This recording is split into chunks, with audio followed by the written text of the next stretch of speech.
MVP candidate, and he said earlier this week he's not going to let the weight of his first AFC championship game get too big, like Marcellus' suits. Y'all take a listen.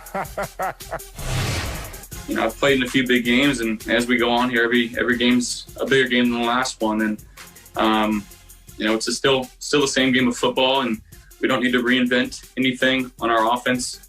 We just got to go up there and try to execute a game plan and try to be the best versions of ourselves we can be. Let's talk about this. Let's go. I love this because you're a facts over feelings guy, but right now I feel like they're about to collide. Do you expect Josh Allen to hang with Patrick Mahomes? Yes, I do. And so what? I wear my emotions on my baggy suits, on my sleeve. I'm a believer. That's what we are. Buffalo Bills Mafia. Believers. I noticed you shouted out Nick Wright and not my ex, Jason Whitlock. He's the biggest Chiefs fan I know, literally and figuratively. Why didn't you give him some love? You don't like my ex? Let's talk about this. Let me get back on topic. And Josh Allen and these Bills coming for these boys. All right, let's set the scene. We're on the Fox studio lot. Yes, sir. Doing a television show. And right next door, they're filming movies. Let's film this movie about a compromised Chiefs team. Oh, limping, sputtering throughout the season, not looking the same. Oh, they're bored. Oh, they're playing with fire, that Chiefs team. But everyone knows that they're still the Chiefs, even in a playoff game. The quarterback who is all-world and Patrick Mahomes can only play half the game and still beat the other starting quarterback in a full game. And then that quarterback gets knocked out the game, gets his head knocked off. Oh, that limping team, now with a compromised quarterback, is now facing these Buffalo Bills. Oh, it's set up perfectly for the Buffalo Bills to go out there and take care of business. Why? Because the Buffalo Bills have the #2 scoring offense. Why? Because of the remaining teams, the Buffalo Bills have the best defense in scoring defense. So we have what we need, and now we have a quarterback that has arrived. People are like, how do you know he's arrived? He hasn't even played this game yet. I will repeat the names that he's going to be in the company of this weekend. Tom Brady. Yes, sir. Aaron Rodgers. And Patrick Mahomes. Well, he's arrived. He's somewhere where he belongs. With this team as fully loaded as they are, and Patrick Mahomes being compromised and Josh Allen ready for the moment, the only thing you could talk about is, well, Patrick's been here before. But as Acho always reminds me when I try to go with my big historical context, it's not what have you done, it's what have you done lately? Full screen king, Mafia style. Let's bring up these numbers. This is very simple. Since week 13, guys, it's basically 7 weeks of football. Josh Allen beating Patrick Mahomes in points per game. Josh Allen more accurate with the football. Josh Allen better touchdown to turnover ratio. If you blink, if you squint, you might miss that Josh Allen is ready for this moment, but I'm not. Eyes wide open. Bills Mafia, because I'm a believer. I like your take, Sal, and I'm not here to cut you down. I'm just here to plant my own tree, if I can. Josh Allen won't hang with Patrick Mahomes, but that's because he shouldn't try. Ooh. He won't hang with Mahomes, but he shouldn't try. Let's think about it. Last week, the Buffalo Bills said, hey, Josh Allen, it's on you, big dog. Go out there and pass the ball. For the first time in NFL playoff history, we saw a team not attempt to run the ball in the first quarter. Josh Allen, it's all on you. But for the first time since week 4 of 2019, the Bills only scored 3 points in a half. A half in which Josh Allen played the entirety of. So they tried to say, hey, Josh Allen, put the team on your back.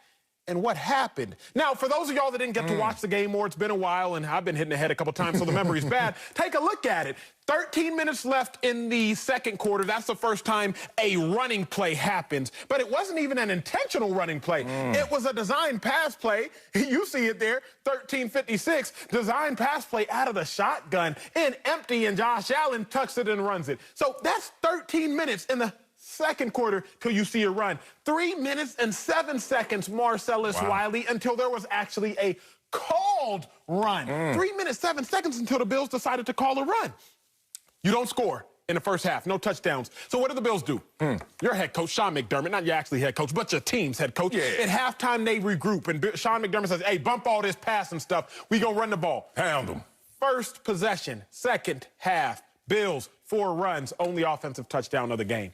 When they tried to put it all on Josh Allen in the playoffs, light him up, light him up, light him up, light him up, you ain't get no touchdowns. But then they said, you know what, we tripping. That's on us. Hey, that's on us, big dog. We gonna go out there and run the ball. All of a sudden, you got your touchdown. The last thing I'm gonna do to end my lap is this. Nobody should try to compete with Patrick Mahomes because nobody can.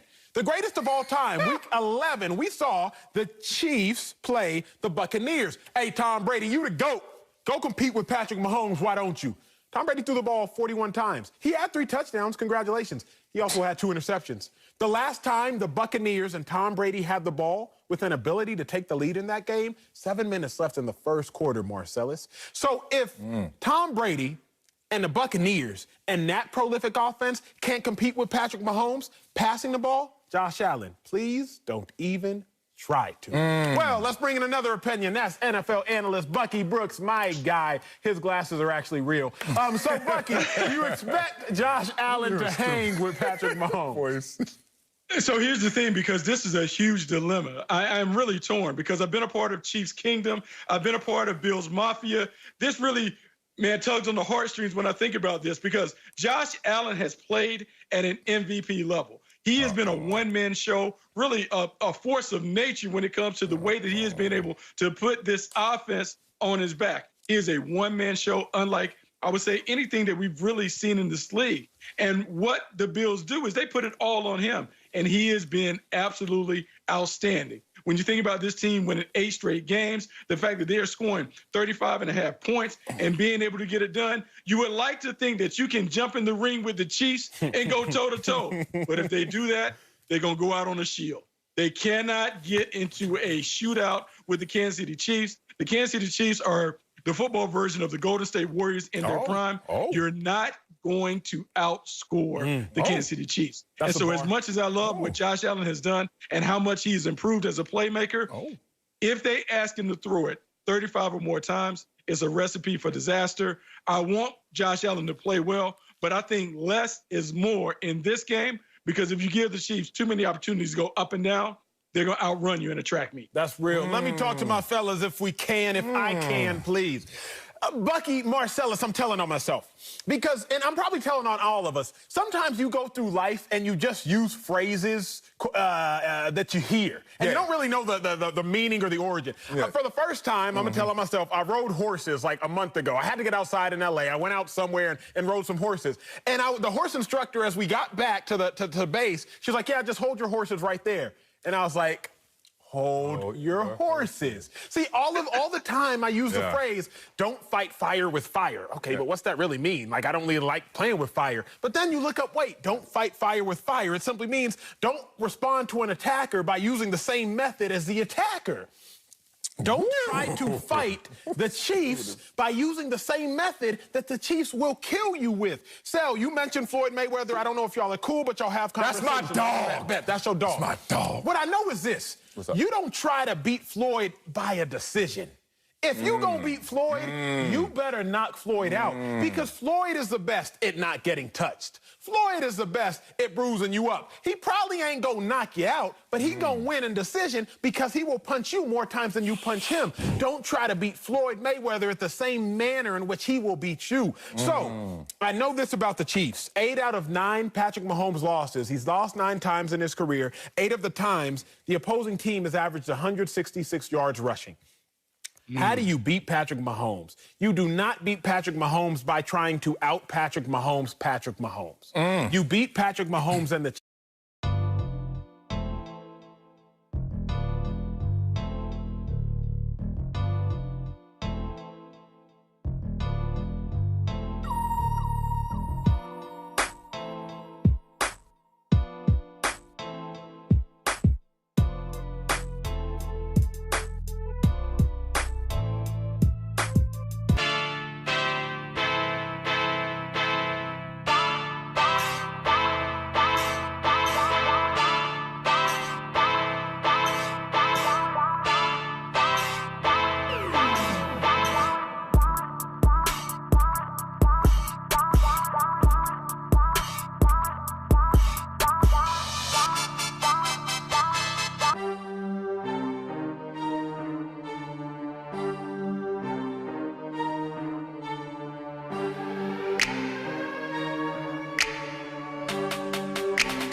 defense in scoring defense. So we have what we need, and now we have a quarterback that has arrived. People are like, how do you know he's arrived? He hasn't even played this game yet.